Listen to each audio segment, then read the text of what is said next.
అందరికీ నమస్కారం అండి. శ్రీరాముడి కృతజ్ఞతా భావం గురించి తెలుసుకుందాము.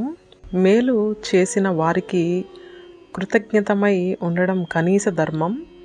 ఉపకారాలు ప్రత్యుపకారాన్ని ఆశించకపోయినా వారి ఉదారతను గుర్తించడం లబ్ధి పొందిన వారికి ఉండవలసిన లక్షణం.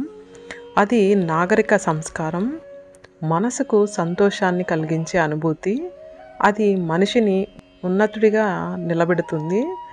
కృతజ్ఞతా భావానికి సంబంధించిన పురాణాల్లో అనేక గాథలున్నా శ్రీరాముడిలోని రాసి పోసుకుందని రమణీయమైన రామాయణంలోని అనేక ఘట్టాలు మనకు తెలియజేస్తున్నాయి.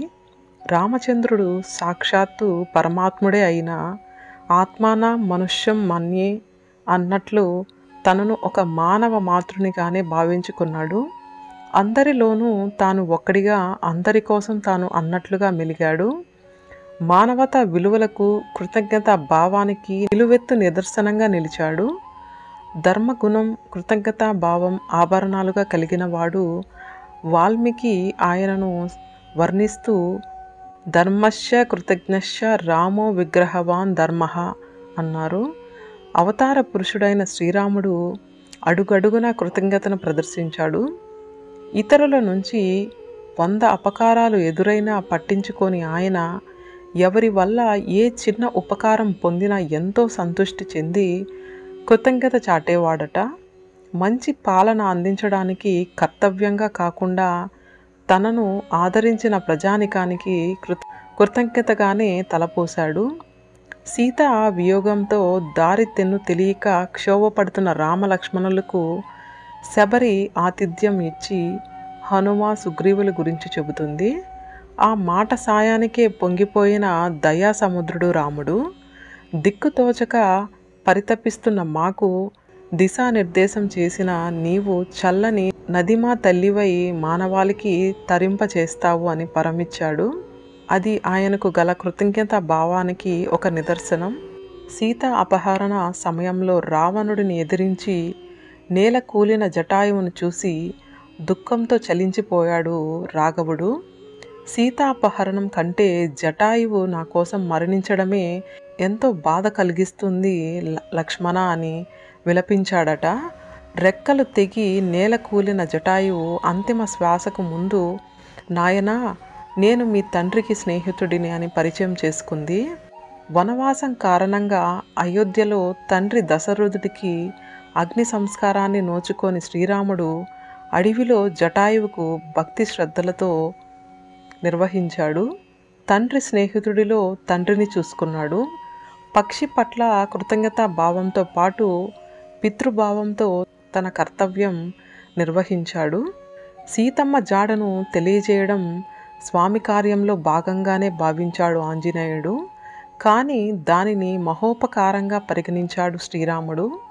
తనకు పెద్ద దిక్కుగా పరిగణించుకునే సుగ్రీవుడు యుద్ధంలో రావణుడితో తలపడి తీవ్ర గాయాలు పాలైనప్పటికీ కలత చెందాడు. నా ప్రాణం కంటే సీతే ముఖ్యం అనుకునే సీతావల్లభుడు ఆ సందర్భంలో సీత కంటే ఆమె జాడ గురించి ప్రయత్నించిన సుగ్రీవుడే ముఖ్యమంటాడు.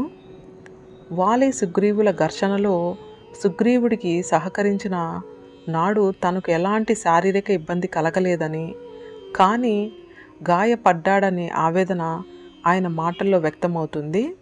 స్నేహ ధర్మానికి కృతజ్ఞతకు ఆయన ఇచ్చిన విలువ అది. బాల్యం నుంచి ప్రత్యేకించి వనవాస కాలంలో తనను అంటిపెట్టుకొని సర్వసుఖాలు త్యాగం చేసిన తమ్ముడు లక్ష్మణుడంటే ప్రీతి. అనుజుడికి ఆశీస్సులే కానీ అభివాదం కూడదన్న సాంప్రదాయాన్ని అనుసరించి వాత్సల్యాన్ని చూపాడు. వచ్చే జన్మలో నీకు తమ్ముడిగా పుట్టి సేవ చేసుకుంటానని కృతజ్ఞతను ప్రదర్శించాడు. వనవాసం పేరిట తండ్రి మాట నిలబెట్టేందుకు రాక్షస సంహారానికి అవకాశం కల్పించిన పినతల్లి కైకమ్మకు కృతజ్ఞతలు తెలిపాడు. దుష్ట సంహారం తన ఉనితిగా భావించలేదు. అందుకు ప్రేరణ ప్రాణాధికంగా పెంచిన పినతల్లిని మరువలేదు. రావణ సంహారం తర్వాత రామా నీ దర్శనం మాకు ఆనందం కలిగించింది. నీ ప్రీతి కలిగించేందుకు ఏం చేయమంటావని దేవేంద్రుడు అడిగినప్పుడు వానర వీరులందరినీ తిరిగి బతికించు, క్షతగాత్రలకు స్వస్థత చేకూర్చు, వానరులు ఉండే చోట్ల సర్వకాలాల్లో మధుర ఫలాలు, కందమూలాలు అందుబాటులో ఉండేలా చూడు. అక్కడి నదులు స్వచ్ఛమైన జలాలతో నిర్మలంగా ప్రవహించేలాగా వరమివ్వు అని కోరాడు. జననీ జన్మభూమిశ్చ స్వర్గాదపి గరీయసి అని దేశభక్తిని ఎలుగెత్తి చాటింది రామాయణం.